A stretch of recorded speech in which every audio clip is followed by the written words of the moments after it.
Good morning. Thanks for your company. This Wednesday, the 12th of November. I'm Jessica Amir, market analyst with Bell Direct.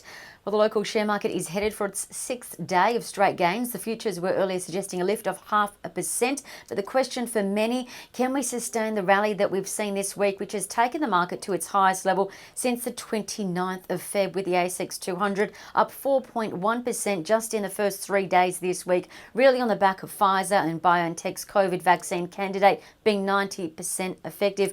While we've also had better than expected consumer and business confidence news, putting fuel under that fire, with consumer confidence levels now at their highest level in 7 years. So that's quite important to note. From an investment standpoint, we've seen stocks tied to economic growth like airlines, engineering companies, banks rally the most in Australia and globally this week, with tech names losing a touch of their shine. But overnight we saw investors slightly reverse this trend, buying back into tech names, buying the dip, you could say. Apple shares were up 3% overnight, Netflix up 2.2%, while American Express went the other way, down 4.2%, Boeing and Disney also losing over 3% each. Now, this saw the largest 30 stocks, as measured by the Dow Jones, close flash, while the tech-heavy Nasdaq lifted 2%, the S&P up 0.8%, while the small cap index, the Russell 2000, closed flat, bang on the nose. Elsewhere, oil has continued its ascent. It's up 0.5% to $41.55 US.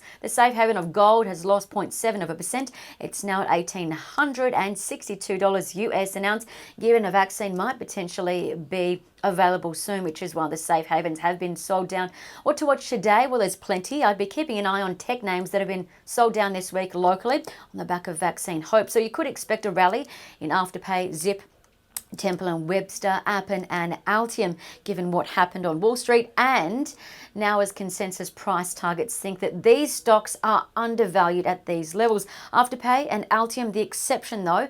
Most think that their stocks are fair value, but Citi, Bell Potter and Morgan say that APT should be worth $112 to $131. Keep that in mind. Company results to pass through today out for Graincorp and Xero. AGMs, notably Wesfarmers and Woolies hold their AGMs. Nine Entertainment, Seven West Media and Estia also hold theirs as well. Economic news, nothing to move the needle today, but inflationary expectations are published today if you want to sink your teeth into that. Trading ideas that could be worth a look. Well, the recently listed company that makes respiratory protective masks called CleanSpace Holdings, they were upgraded by Bell Potter from a hold to a buy, a $6.75 target for them. That implies 17% upside. It's been sold down of late, notably on the back of Pfizer's announcement of a potential vaccine, but Bell Potter remains optimistic about CleanSpace's growth, given its sales have been strong, well ahead of forecasts that were outlined in their prospectus. And Bell Potter also upgraded Straker Translations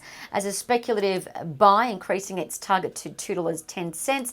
That implies 32% upside for Straker. The reason for the upgrade, Straker entered into a partnership with IBM, which will provide or enable Straker to provide IBM with services to several of their key businesses, including IBM's cloud business, IBM's adaptive translation services business, as well as IBM Global Media. And lastly, from a charting perspective, keep an eye on Nearmap, PointsBet Holdings, Appen and Barra Resources, all showing bullish charting signals according to Trading Central. I'm Jessica Amir with Bell Direct. Stay safe, happy trading.